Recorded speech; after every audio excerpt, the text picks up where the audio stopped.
All praises to the Most High and His Son Yahweh, Captain Yahri with the Battle Axes of the Most High Dallas, coming to the family of Israel with another lesson, another Tuesday night, too legit to quit Tuesday night class. Give honor and glory to our Father, the power, our Creator, for the allowance that He's given us today. Another opportunity to speak to the nation of Israel, to speak to such a great people, and, right, to be doing the will of the Father, man. That is heavy within itself, and it's a blessing, man, because I can still be out here going with the ways of the world and not really understanding who I am or what I will be doing on this, or my purpose for Earth while I'm here. Shalom, Moses. How you doing? Shalom, Bruce. So it's always a great honor to be seen, to see brothers and sisters. Shalom, brother Azariah. How you doing, bro?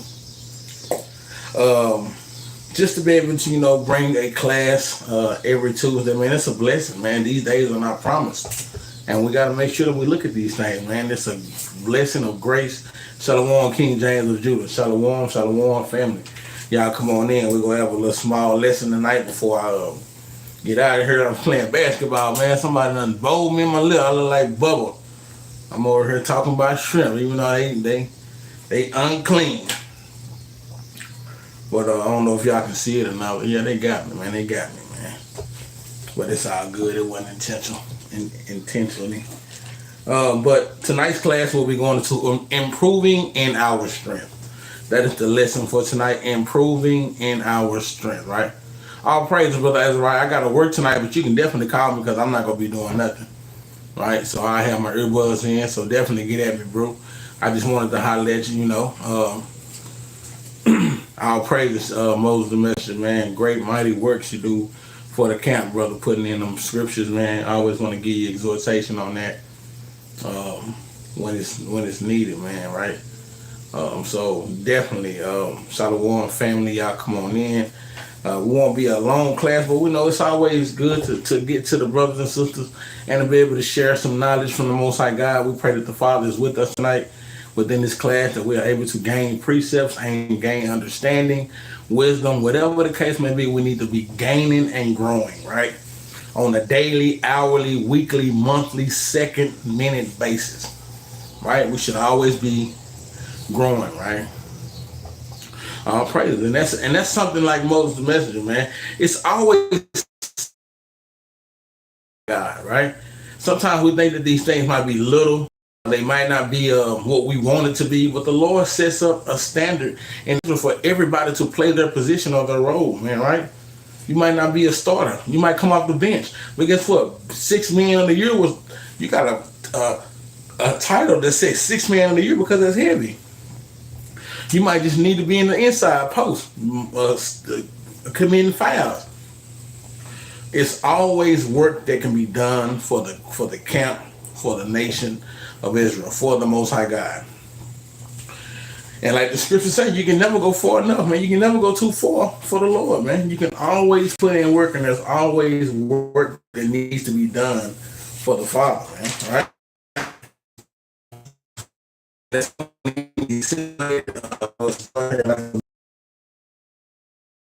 coming in. We got a few. Let's try to get this knowledge tonight, if it be possible. Like I said, we got about another minute when we get started.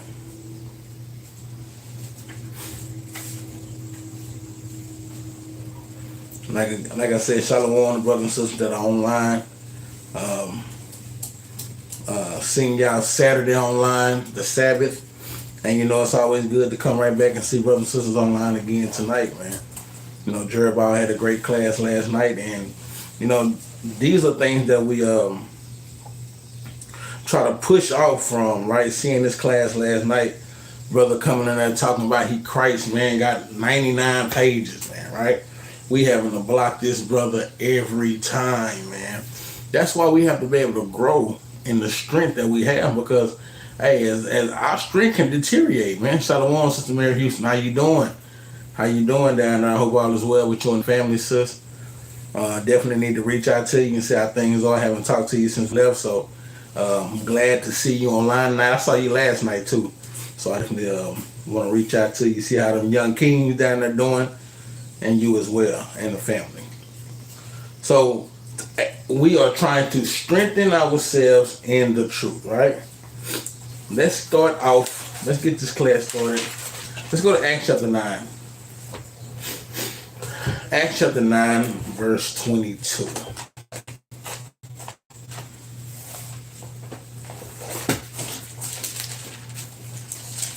We'll start here. Matter of fact, let's start at 19. Let's get a little context, right? Acts chapter 9 and 19. Let's start here.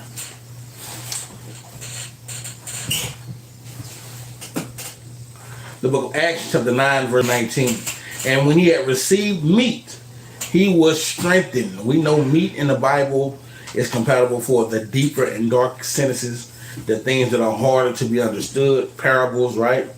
This is the meat. So he's Saul. This is still Saul. He's not Paul, but he says, he says, and when he had received meat, he was strengthened, right? So when you start getting an understanding of the scripture, being able to identify what is your role, why you even exist on this planet, right? You start to get a better understanding of things. And it said when he received the meat, he was strengthened, right? Then was Saul certain days with the disciples which were at Damascus, right? Verse 20. And straightway he preached Christ in the synagogue, that he is the Son of God. So remember, Saul grew up what? Pharisee, right? You know, the Pharisees, they believed on Christ and they believed on the resurrection. However, Paul was persecuting Israelites right at this time, kind of like how we were when we came up in the world before we came into the truth, right? We were murderers of our own brothers, right? Not actual killers or unaliving people, but we were what? Hating our brothers, right? Hating our own family and sisters, right? We were not keeping the laws according to the Most High God's will of our family. So the same way Saul was what we were, right? Saul was a murderer of the Israelites. When we say murderer, he was what? Sending our brothers and sisters into jail and the prisons, right? He was not doing right according to the law. Leviticus 19 and 17 and other laws that prohibit us from acting egregiously or offensive towards our brothers, right? And he was doing that. So he said when he got the meat, it strengthened him. When he got the understanding of exactly who he was, now he was strengthened. Verse 20 again, and straightway. So after he received the knowledge, it says he straightway. What's a precept real quick? Psalm 119 and 59. He said when he received that knowledge, he straightway. Psalm 119 and 59. Psalm 119 and 59, I thought on my ways and turned my feet unto thy testimonies. Unto thy testimonies. Not, oh, I got a testimony now, to the Lord's testimonies. Where is the Lord's testimonies found? In the scriptures, right? Your Moses, your Jeremiah, your Isaiahs, right? These prophets reveal their testimonies, and Christ and the Most High revealed his testimonies through the prophets, right? Jonah, right? Going through the well, being in the well, accumulated with sin, like one of my ox was talking about today, right? These were the testimonies that Saul understood and thought on his ways, right? He says, I thought on my ways and turned my feet into thy testimonies. I made haste and delayed not to keep the commandments. So immediately when Saul, when the Most High God, when Christ visited Saul and told him, why do you persecute my people? Right? Saul had an understanding coming into Paul, and he straightway went into what the will of the Father was, right? Knowing the will of God, Psalm 19:7. No, he start keeping the will of the Father immediately. He straightway, verse 20 again, Acts 9 and 20. And straightway he preached Christ in the synagogues that he is the Son of God. So Paul teach and taught Christ immediately after he was strengthened, immediately after he had understanding of who he was, and the Lord basically strengthened his spirit. See, it's a spiritual ball game out here. Brothers and sisters have no idea what's going on out here, man. There are spirits that are flying around, ramping up at a high rate, and brothers and sisters really don't even understand or have an inkling idea. Shalom, Yaakov. How you doing, bro? Hope all is well on that road, bro. And brothers and sisters don't really have an inkling idea what's going on because these spirits are out here taking over, man. This is a spiritual ball game that we're playing, right? Brothers and sisters don't understand this, man. That's why you have to make sure you strengthen yourselves in these last days, right? Because there's going to be what? False Christs that arise. There are going to be numerous, and I mean numerous of doctrines, religions, thought processes, and ways that we follow instead of the way that the Father gave us, right? So we have to strengthen ourselves, and this is what Paul did. As soon as he received the strength, the meat of the Bible, the understanding, he straightway went in and started doing the work, preaching Christ and that he was the Son of God, right? Because remember, you had Pharisees and Sadducees at this time. There was two sectors of the Jews. Either you had Pharisees that believed on Christ and the resurrection, or you had Sadducees who didn't believe on the resurrection, right? They just believed on the Most High God. Basically, the Sadducees were what? Old Testament Israelites, basically, right? In a nutshell, they believed on the Most High God. They didn't believe in the Son. They didn't believe on the resurrection that he died. So, I mean, I remember a lot of times throughout Paul's journey, Paul was going, like when he went to the Athenians, right? The Athenians, 9 times out of 10, we know, well, if we don't know, I went over this about 2 or 3 weeks ago, that Athenians, maybe a little longer, the Athenians were deemed to be what? Sadducees, right? Right? Because the Athenians, when you go to Acts 19 and you read down on how on how the Athenians thought, how their process was, they really didn't believe on those. Like, I mean, they really didn't.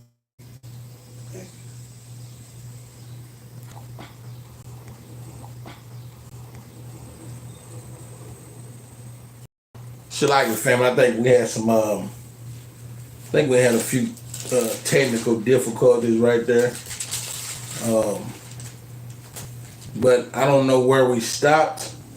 But we were talking about Paul dealing with the Sadducees and Pharisees. So when we go back to Acts chapter 9, when Acts verse 20, it says he preached Christ in the synagogues, that's because you had two sectors, either Pharisees or Sadducees, and the Sadducees did not believe on Christ nor the resurrection.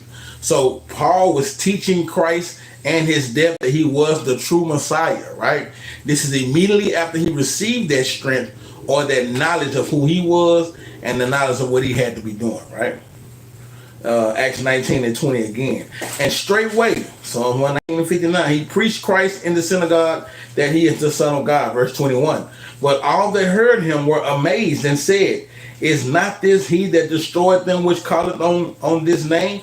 Because see, in Damascus, the Jews, they understood that Paul was a murderer of the Jews. He was putting brothers into prisons, right? He was dealing roughly with the Jews at this time, right? So they like, hold on, this is and this is a point that I make about Paul. This is why I personally, I know a lot of brothers can attest to this.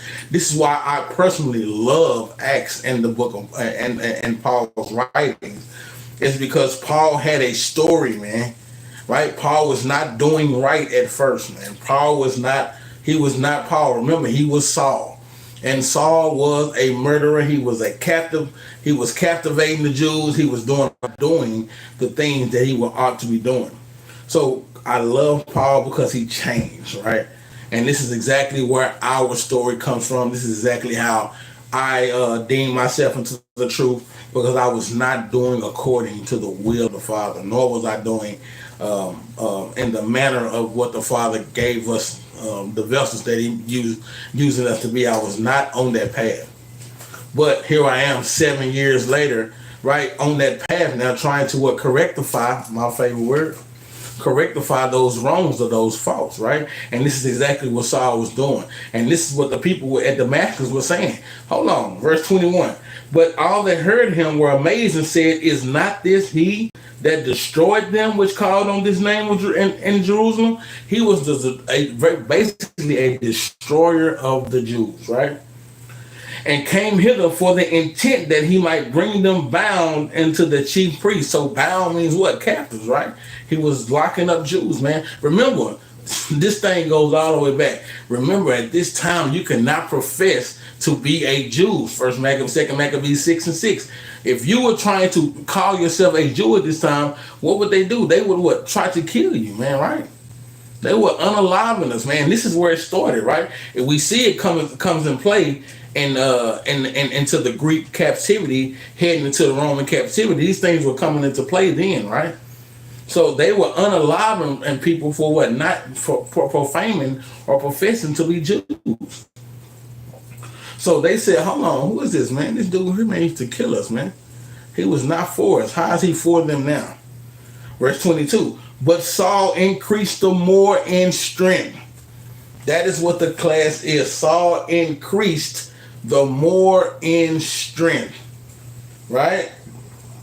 So it wasn't that he just learned who he was and got on the right path. It means that he what? Continued in the things that he was supposed to be learning and what? Tried to master these things, right?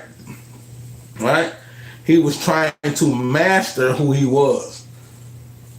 He was trying to be all he could be, and it wasn't in the army. It was in the Lord's army, right?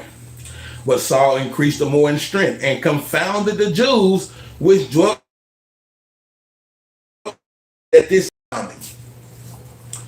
Again, the Sadducees. Why? Because the Sadducees did not believe on Christ nor the resurrection. That's where we go into Acts 23. So he was confounding a lot of the Jews because they did not believe on Christ. Verse 22 again. But Saul increased the more in strength and confounded the Jews which dwelt in Damascus, proving that this is very Christ. So he confounded these brothers and sisters. In fact, to let them know that guess what? This is, in fact, the Christ. He is the Hamashiach, right? Let's see where I want to go. Luke. So this is what the class is based on, improving in strength, right? What is your strength? I go over that precept a lot, man. What is your strength? Any brother or sister put in the chat the precept and what exactly is your strength?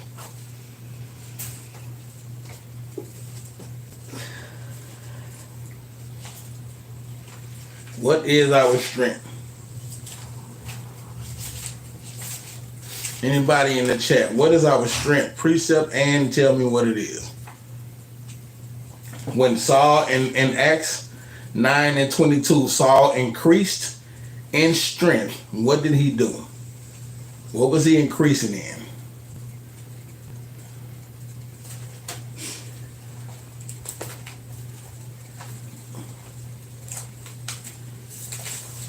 Now I'll speak at once.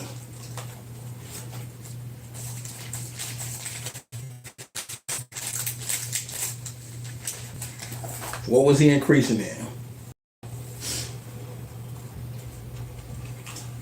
He was increasing in what? The keeping of the law, basically. When he received the strength, when he received that strength in verse 19, and 19 and 9 and 19, when he received the strength, he received the understanding of the laws that he had to keep, right?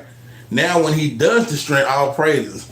All praises. Now that's exactly the precept I'm looking for. 1 Corinthians 15, starting at 56 and 57, because our strength is the law, right? And what takes away from our strength? Sin, right? So he was increasing in keeping the law. That's why in verse 22 it said that he strengthened himself, right? That means that he increased on keeping the laws more and more. He started finding out about the dietary laws. He started finding out about the moral laws and the civil laws, the way he should act according to our brothers and sisters, how he should handle business. Exactly, Sister Mary Houston, the same thing. That's right. So he increased more and more in understanding. Okay, now we have the 7-day Sabbath. You know, some people still don't know that the 7-day Sabbath is a holy convocation, that you are not supposed to just rest, but you are to gather together, right? Sometimes we have to do this. And we was talking. I was talking to one of my bros last night on the phone. Righteous rehearsals. When you rehearse something, That means you're practicing on it to get it right, right? Judges 5 and 11. Sometimes you might practice and you might not hit the right note, right? At that right time, but you are still practicing. Shalom, how you doing, bro? Sometimes you practice and you might not hit the right note. You might not make the right shot. You may not make the right pass, but you're practicing that next time you will do that. This is what Paul was strengthening as the law. He was doing it more adequately, right? As much as he found, the more he found, hey, we got a 7-day Sabbath. Hey, we got a new moon that we got to keep. Hey, we can't buy and sell on a new moon. Hey, we got a feast of dedication coming up, right? We got to keep it in its season, right? We got to keep the new moon, right? In its season, right? The dark moon, right? These are the things that we have to strengthen ourselves in. This is what Paul was doing, right? And he was doing that because what? Christ did the same thing, right? Let's go to Luke 1 and 80 right quick. He strengthened in himself. Matter of fact, because who was Paul talking about? He was talking about a master teacher, Christ, right? And as he was taught by the master teacher, showed us the example that we should go by, right? Luke 1 and 80.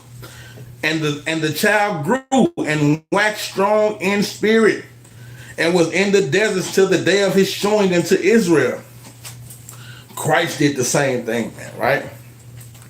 Christ grew in strength, right? He grew more and more, right? And the child grew and waxed among us in spirit. Remember, this is a spiritual ball game, right? How are we improving our strength? We're improving our strength because the law strengthens our spirit, right? That's why we always say, stay in the spirit, huh? Stay in the spirit, sister, because the laws will strengthen you in your walk to what? Be able to stay in the spirit, right? First Peter, because Christ was the example of what we should be doing. Paul followed in the same footsteps of Hamashiach, man, right? Zakamanta Shalom. I don't know how to say your name, man. You got to tell me how to pronounce it. I always say it. I know I say it wrong. But let me know how you say it. Like 1 Peter 2. Christ was that example, right? And we should know these precepts. Like I said, just jumping off the class. 1 Peter 2 and 21.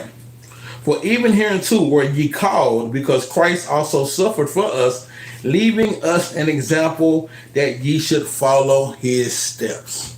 Right? This is what Saul was trying to do, Paul was trying to do. He was trying to follow in the same footsteps as Hamashiach, right? He was trying to strengthen himself in the law, right? 1 Corinthians 15:56 lets us know what our strength is the law. How do we improve in strength? By keeping the law, right? And that's what improves us in strength. Let's go to 2 Edges right quick. So it's easier to say. Oh, okay, it's like a month. All right, well, I hope I said it right. I just don't feel like I'm saying it right. 2 Edges 14 and 38.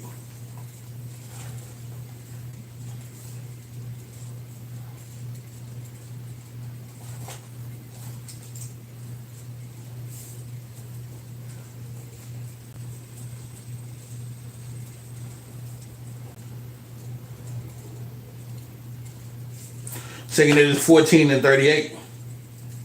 And the next day, behold, a voice called me, saying, Edris, open thy mouth and drink, that I give thee to drink. So what was Edris to be drinking? It was the laws, statutes, and commandments. It was the spirit that the Most High God was giving to him.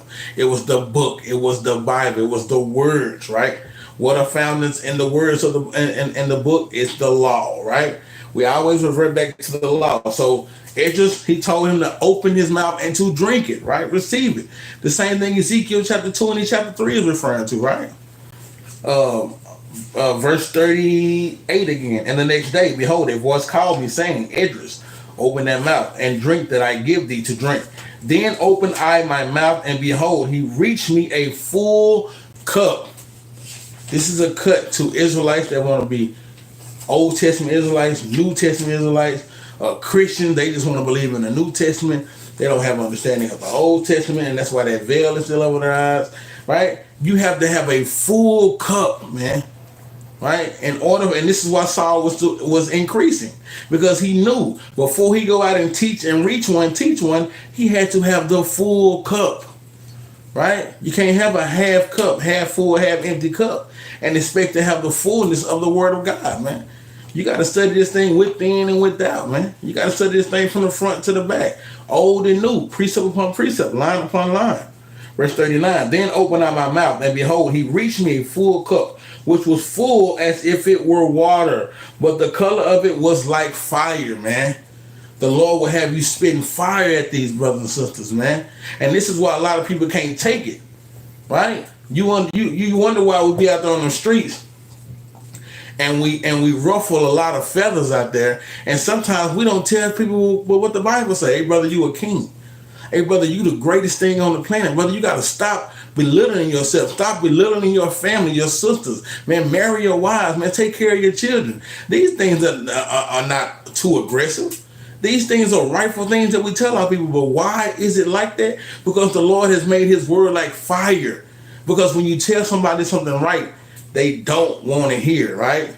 They hate him, they rebuke it in the gate. Amos 5 and 10, Galatians 4 and 16. They hate right words, man.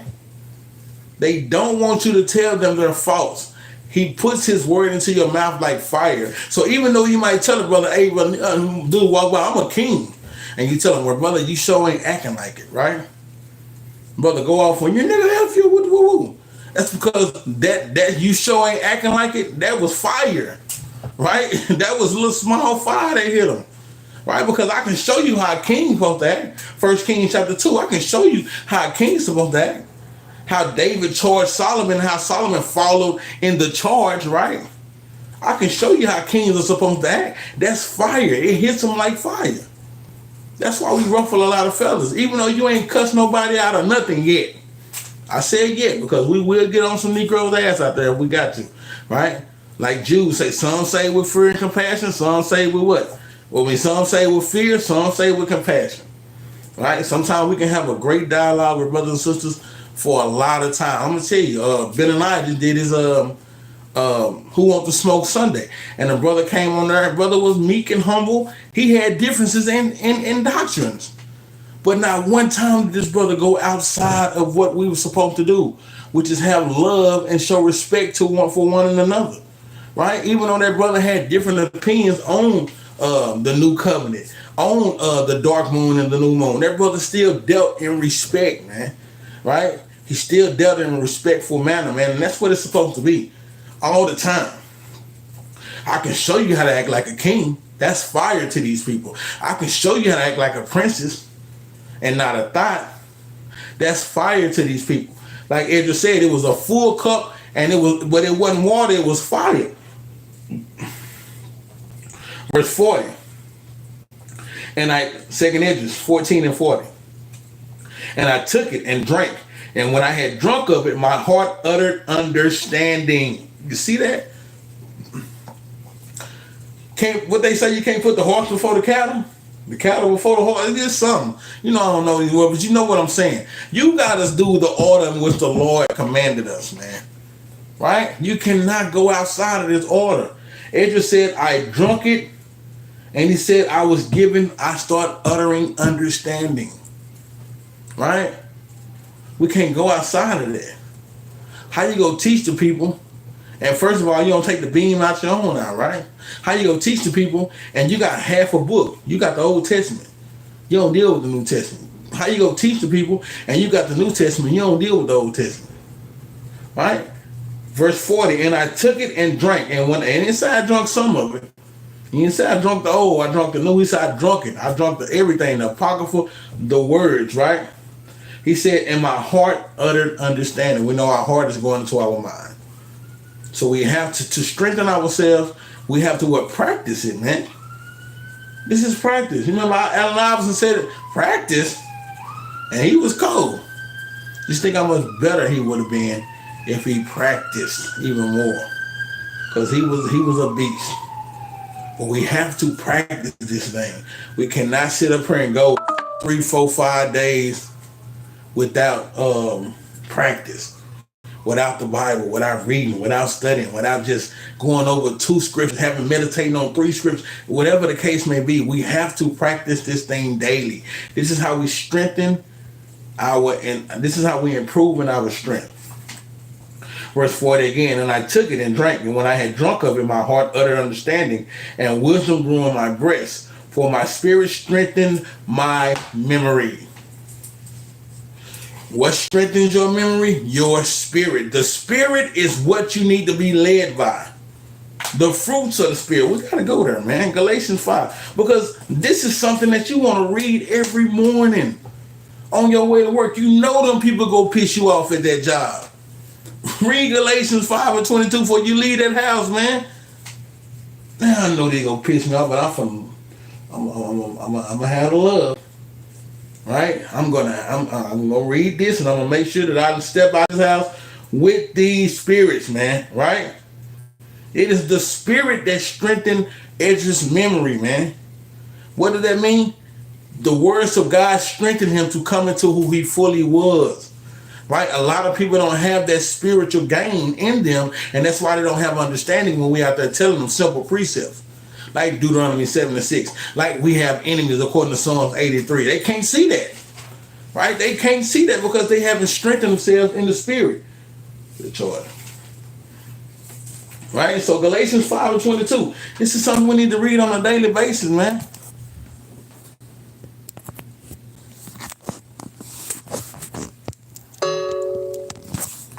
Man, that's cold. That's cold. That your mom would do that, man.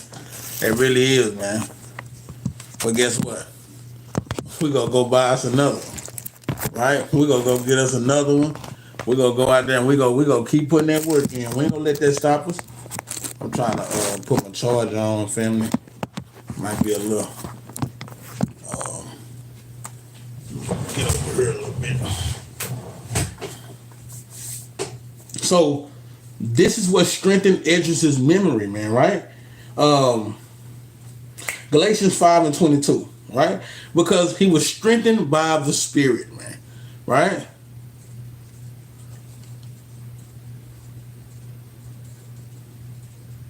Oh, great precept, Moses. Great precept, right? Sister Brianna, that's exactly right. Wisdom comes from Yahweh. That's the only way you receive wisdom. And we're going to definitely touch on that next because you have to be led by the Spirit. Again, I've been saying it all night. This is a spiritual fight that we are in. This game that we're playing is spiritual, man. We know we do things in the physical to strengthen our spiritual, but this is a spiritual ball game and people don't understand this, man. Right? Galatians 5 and 22. But the fruit of the Spirit is love, joy, peace, long-suffering, gentleness, goodness, faith. Sometimes we got to walk out the house with that, man. Going to these jobs, having to deal with these people that you already know. These Edomites, they work in nerves. You know the kind of tricks that they play, but you just might not be feeling it that day. You might have to leave the house with Galatians 5 and 22 on you, right? What's wrong with that? What's wrong with having that spirit on you on a daily basis? What's wrong with showing love to people even when they hate you, right? What's wrong with having joy even when some people have sadness, right? Peace, long suffering. Long suffering is a heavy word, man. Because we got to have long suffering in this walk, man. It's going to be a lot of days that you are not going to feel up to it, man. You're not going to be able to want to withstand what's going on. Sometimes you're going to be, man, hey, forget all that. Right? You want to go back to straight nigga mode. Like, I'm finna bring Oak Cliff. I'm finna bring Louisiana. I'm finna bring West Dallas out there. I'm finna bring straight Oak Cliff out there. Now, I always want to ride in the spirit, man. We not them people anymore. Right? And that's what the spirit should do. Right? Let's go to 1 Corinthians chapter 2. We have to be led by the spirit, man. 1 Corinthians chapter 2.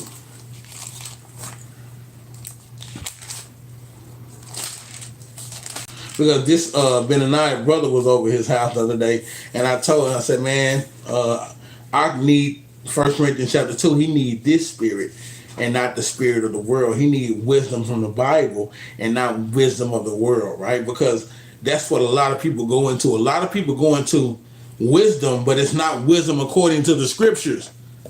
It's wisdom according to what? The world.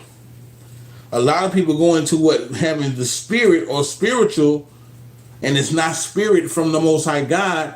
It's not spirit. It's not the spirit from the Most High God. It's the spirit of the world. And this is where a lot of people have a problem, man, right? But again, 2 Edges 14:40 said, and I took it and drank it, and when I had drunk up in my heart uttered understanding, and wisdom grew in my breast, my mind, for my spirit strengthened my memory. For my spirit strengthened my memory. Great precepts I see y'all putting in the chat. No problem. Throw them up in there. That was a great precept, man. Right? I love it. I love it. That's what we need to do. We reach one, teach one. We what? Iron sharpens iron, right?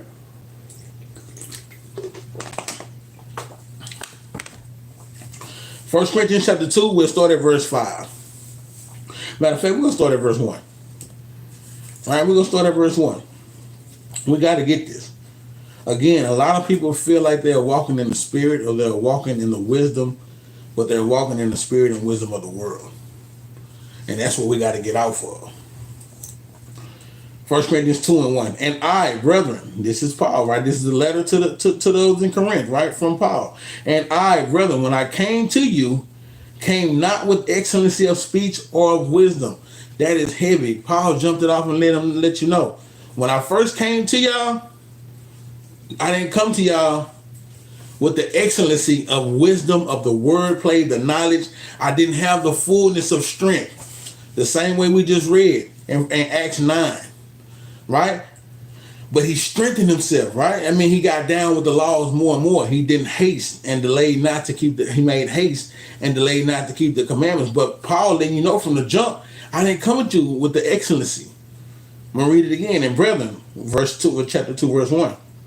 And I, brethren, when I came to you, came not with excellency of speech or of wisdom. We got to be truthful with ourselves, man. We got to be truthful with ourselves. When we first got into this truth, we didn't have the excellency of wisdom. We didn't know exactly what we were going into, right? But now that we are, 5, 6, 7 years into the truth, 2, 3 years into the truth, 4 or 5 months into the truth, looking back on those years, those months, that time, you ought to see growth, right? And you have to in order to make it in this kingdom right here. Because this is a wicked kingdom. Full of what? Wickedness. Full of blood, man. Right? Full of lies and robbery. Like Nahum 3:1. He said, when I brethren, when I came to you, came not with excellency of speech or wisdom, declaring unto you the testimony of God. He said, so when I was first speaking about Christ, he said, I didn't come to you with the excellency of it, man, right?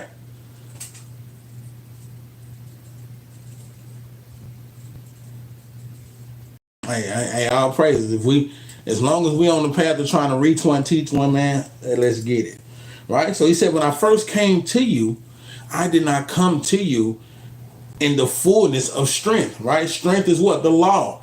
Understanding. Verse 2. For I determined not to know anything among you save Yahushua and him crucified. Remember why?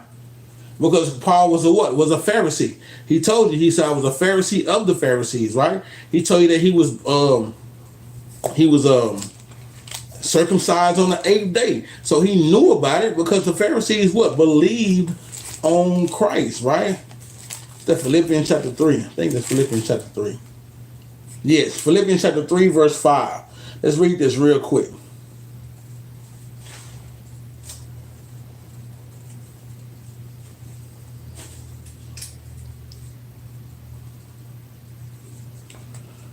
Man, this is heavy. I really got to read up, man. Let's read verse 4. Man. Philippians chapter 3, verse 4. Though I might also have confidence in the flesh. This is Paul, right? If any other man thinketh that he hath whereof he might trust in the flesh, I more might trust in them. I more. So at first Paul was coming to you what? In confidence in the flesh. Right? Spiritual ways of the way of the world. Wisdom of the world, not wisdom of the Father, not wisdom from the Most High God, not spiritual words from the Father, but in the flesh, right? Verse 5. And this is why he's saying it. circumcised on the 8th day of the stock of Israel, of the tribe of Benjamin, and Hebrew of the Hebrews, right? As touching the law, a Pharisee. So Paul grew up, well, his father was a Pharisee. He knew this. He grew up as a Pharisee. He grew up understanding Christ and the resurrection. However, he did not put effort toward that, right? That's how we know in 1 Corinthians chapter 2, verse 3, he said, in verse 2, he said, for I determined not to know anything among you save Yahushua and him crucified. That's all he knew. Why? Because this is what the Pharisees believed on. The Sadducees did not believe in the resurrection of Christ, but the Pharisees did. He was a Pharisee of the Pharisees, right? He was circumcised on the 8th day, right? He had covenant. He kept these things, but he didn't have understanding more. That was all he knew, right? Verse 3, and I was with you in weakness and in fear. Man, this is heavy, man, because we started this truth in weakness, man. Right, and guess what? I know myself. I was fearful coming into this truth. I feared what my friends and my partners would think of me. I feared losing my family. I feared not having the same reactions toward who I was coming into who I had became. Right, I was, like I said, I was rapping. I was having a great life, though I thought I was, right, and I was fearful of losing that lifestyle, right. Of people knowing me, Big Rider, yeah, you know, so I was fearful of that. This is the same thing Paul was saying in verse 3. He said, and I was with you in weakness and in fear, because he was weak, even though he knew and was raised on Christ and the resurrection. That's all it was. He didn't put effort towards it, right? He didn't put effort toward the spirit, the strength of growing into that. It wasn't that he learned more about Christ. It wasn't that he learned more about laws. That's all he was on, right? He said, and I was with you in weakness and in fear and much trembling. And my speech and my preaching was not with enticing words of man's wisdom. He said, my speech wasn't with enticing words of man's wisdom, but in demonstration of the Spirit and of power. This is why he was afraid, because he wasn't speaking the way that he used to speak. He wasn't speaking, what up, my nigga? Hey, we finna go over and fuck with the old nigga, go smoke this weed, go drink, nigga, go turn up, nigga. We outside. We outside. He wasn't on that no more. He didn't have that wisdom of the world on him no more. Now he came to the family and to the nation, what? With encouraging words of what? Brother, you a king, man. Hey, Malak, hey, bro, Shalom, like, hey, man, you know, this, that, Sabbath, right? I don't do those things anymore, right? He came with a different speech. And therefore, he was what? He trembled in that thing, man. Verse 5, that your faith should not stand in the wisdom of men, but in the power of God. See, this is a spiritual battle. We have to be grounded in the spiritualness of Christ and the Most High God, and not the wisdom of man. Right? There's a big difference, man. There's a big difference of the wisdom of the world compared to the wisdom of the Most High God. Verse 6, howbeit we speak wisdom among them that are perfect, yet not the wisdom of this world, nor of the princes of this world that came to naught. Because the wisdom of this world ends up for naught. Right? You end up being a baby mama. Right? With 3 baby daddies on welfare. Right? It's always not dealing with the wisdom of the world, right? Verse 7, but we speak the wisdom of God in a mystery, even the hidden wisdom, because some of these things are hidden, man. Right? Some of these things are hidden. People don't understand that the Lord has still, that veil is still over a lot of people's eyes, and they don't have understanding. That's why it's so heavy about the Lord choosing us to be leaders and teachers of Israel, because everybody doesn't have this understanding. So when the Lord give you that calling like he did with Jonah, you got to go put your foot forth and your best foot, the same way with Saul, with Paul. You can't go play the game. You can't play the games anymore. Right? You are set up because a lot of people do not have that wisdom. And it's up for us to speak the wisdom of the Most High God to entice our brothers and sisters to come back to their nationality, right? That's why there's a heavy job that we have, and you can't play the game in this thing, man. Right? The Lord sends you to that 99 brother put in there. Brother send you to that one sheep that's lost. The 99 already lost. Man, you need to get that one sheep, man. Right? And you got to be able to go here and there. You got to go here a little. You got to go there a little. You got to go precept upon precept. You got to go line upon line. You got to go to the old. You got to go to the new. You got to go to the apocryphal. You got to show them the captivities, our Greek. You got to do all that. Whatever it takes to reach that one, man. Right? That's why this is a heavy game we play, and this is what Paul is telling you. Verse 7 again, but we speak the wisdom of God in a mystery, even the hidden wisdom, which God ordained before the world unto our glory. People do not understand. Paul is showing them that some of this wisdom is hidden. I love Proverbs 25:2. The Lord, it's the glory of God to conceal a thing, but it's the honor of kings to find and search out the matters. When we get into the scriptures and we start unlocking mysteries and unlocking dark sentences and parables, that is our honor, man. Right? We are honored to be able to unlock mysteries in this Bible and bring it to the nation, man. But it's God's glory to conceal a lot of these things, man. And people don't seem to understand that. Verse 8, which none of the princes of this world knew. For if they had known it, they would have not crucified the Lord in glory. They wouldn't have crucified Christ, man, had they had the wisdom of the Most High God. But as it is written, I had not seen, nor an ear heard, neither have entered into the heart of man the things which God had prepared for them that love him. So you gotta love the Most High God for him to prepare you for that next step, for that next breakthrough, for that strength, for you to improve your strength. You gotta show the God, show the Most High God you ready. I talk about Cornelius all the time. The Lord told Cornelius, your arms and your prayers have come up for a memorial. That means that he's seen the work that he was doing. He said, okay, I can use you. Right? The Lord can't use you and you out here. Well, he will. He'll use the heathen. He definitely will. But he'll use you in the wrong way, man. Right? How some of these brothers out here pushing they Christ, Yah, Jude, and all these people, man. He gonna use them in that way to see exactly who gonna be the tares, man. Who gonna be the wheat and who gonna be the tares, man. You want to be used in the rightful way, man, right? Verse 10, but God had revealed them to us by his Spirit. By his Spirit. Not just the Spirit, but by his Spirit. For the Spirit searches all things, yea, the deep things of God. For what man knoweth the things of a man, save the spirit of man, which is in him. Even so, the things of God knoweth no man but the Spirit of God. Now we have received not the spirit of the world, but the Spirit which is of God. See, we are changing from the worldly spirit to now the Spirit of God. We are changing from worldly wisdom to now the wisdom of the Most High God. We thought it was okay to be cutting Sister Norman grass on Saturday morning until I found out that the spirit of the wisdom of the Most High God says that Saturday morning is your Sabbath, it's your rest. I shouldn't be doing it. What I should be doing is resting from the ways of the world, congregating with my brothers and sisters, the holy convocation, gathering together with like-minded brothers and sisters, and keeping the Sabbath in its fullness.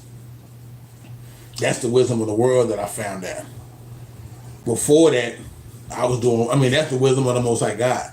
Before that, I had the wisdom of the world, thinking that, man, Sister Norman, an older woman, right? She in her 60s, 70s, she stayed by herself. Let me go cut her grass for her, man. It's getting up there kind of high. That was the wisdom of the world. I can go cut Sister Norman grass Sunday. I can go cut it Monday, Tuesday, Wednesday. But Saturday, I'm not doing it anymore. That is the Sabbath. This is the wisdom of the world. The wisdom of the Most High God that we must conform to. Verse 12. Now we have received not the spirit of the world, but the Spirit which is of God, that we might know the things that are freely given to us of God. Verse 13. Which things also we speak, not in the words which man's wisdom teacheth, but which the Holy Ghost teacheth. Comparing spiritual things with spiritual. Spiritual things of the world compared to spiritual things of the Most High God. That's what we're comparing spiritual with. Spiritual of the world, we throwing that away. Spiritual of the Most High God, we raising the roof with it, right? That's we raising the roof with it. We raising the roof with it, man, right? So we got to understand this is a spiritual ball game. We have to stay with this thing, man. We have to be led by it. This is the only way, man. Sirach 14:34. So it won't be a long class, man. I'm going to give you a few more precepts and we'll get out of here, man. Sirach 14:34. The book of Sirach, chapter 14, verse 34. Is that what I want? That's not what I want. What did I want? Did I want edges?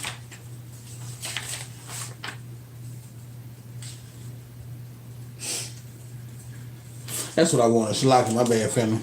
Let's go to 2nd Edges 14:34.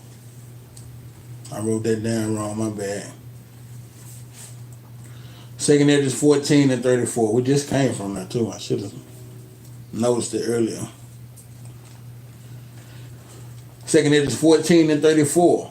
Therefore, if so be that ye will subdue your own understanding and reform your heart, you shall be kept alive, and after death you shall obtain mercy. So we have to subdue our understanding into what? Knowing that who we are, coming back into who we are, coming back into our nationality. Subduing your understanding means to what? Knock off what you thought. Knock off the wisdom of the world and come into the wisdom of the Most High God, right? Let's go to Romans 8:14.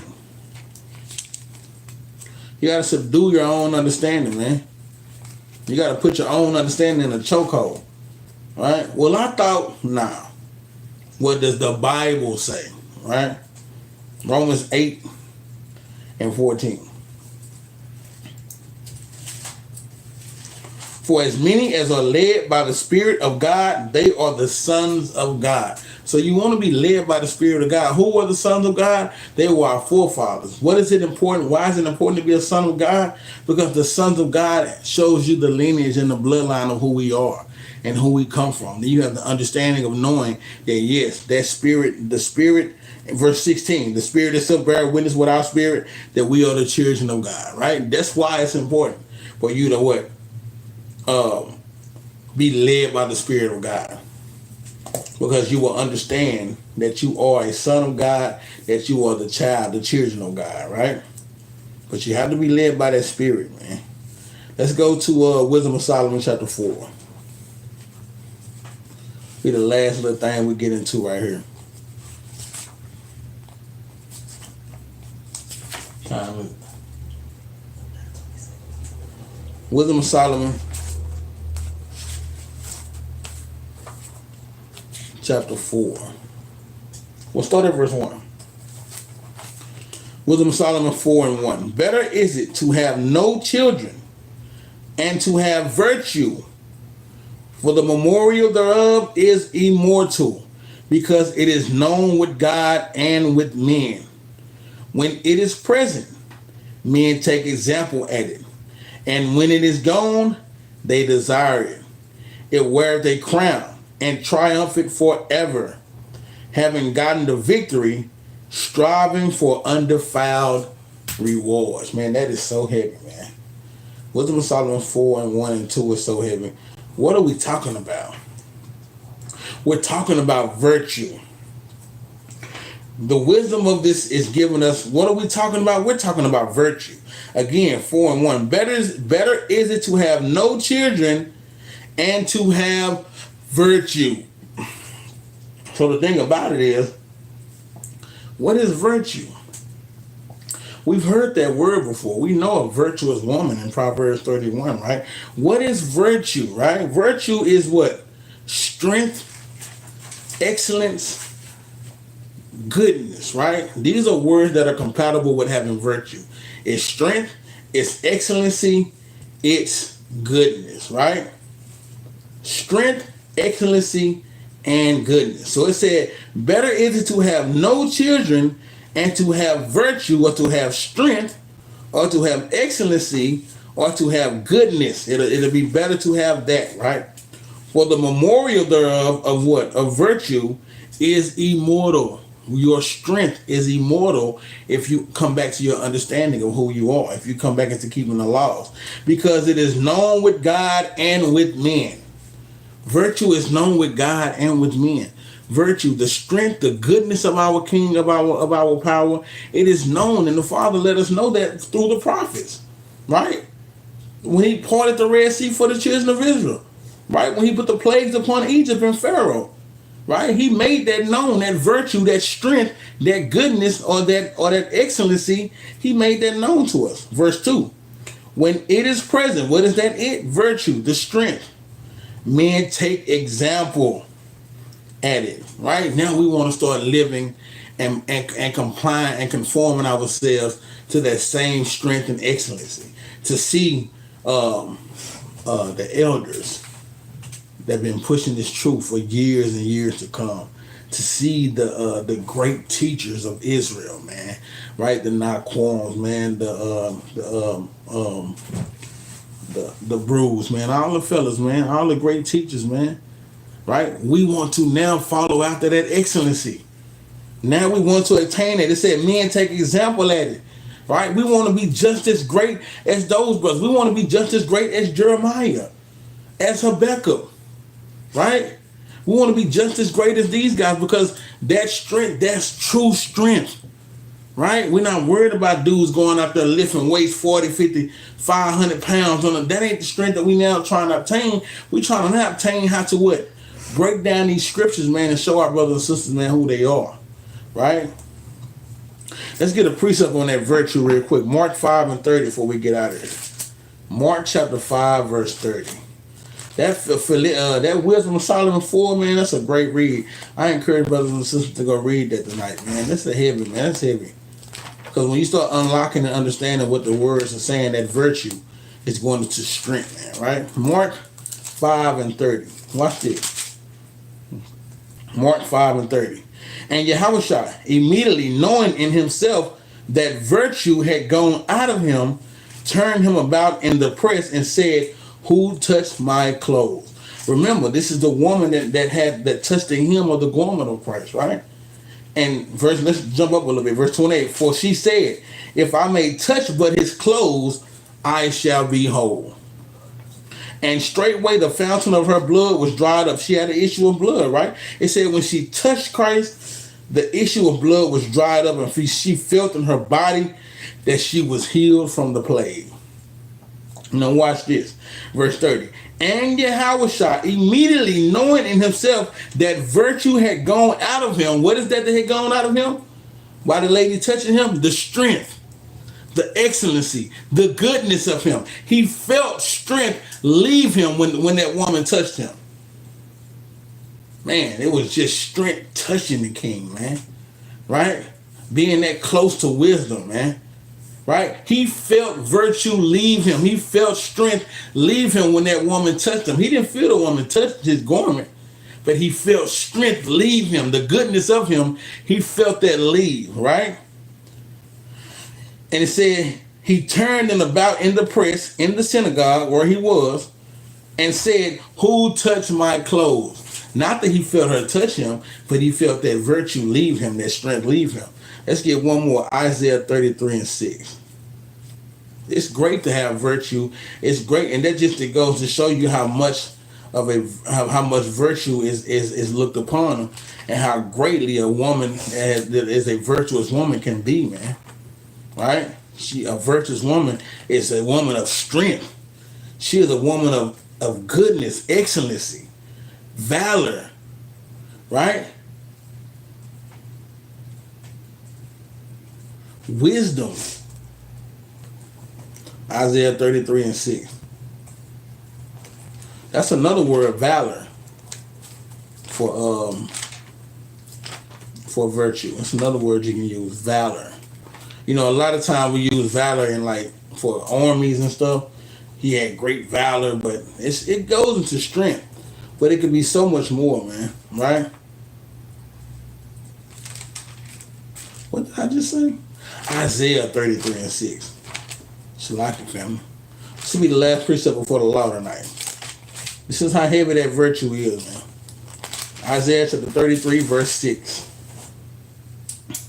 We'll start at 5. The Lord is exalted, for he dwelleth on high. He hath filled Zion with judgment and with righteousness. And wisdom and knowledge shall be the stability of times, and strength of salvation. The fear of the Lord is his treasure. Right? So wisdom and knowledge shall be the stability of times. That's the only thing that's going to keep us walking and enduring in this wicked time that we are in, is wisdom and knowledge.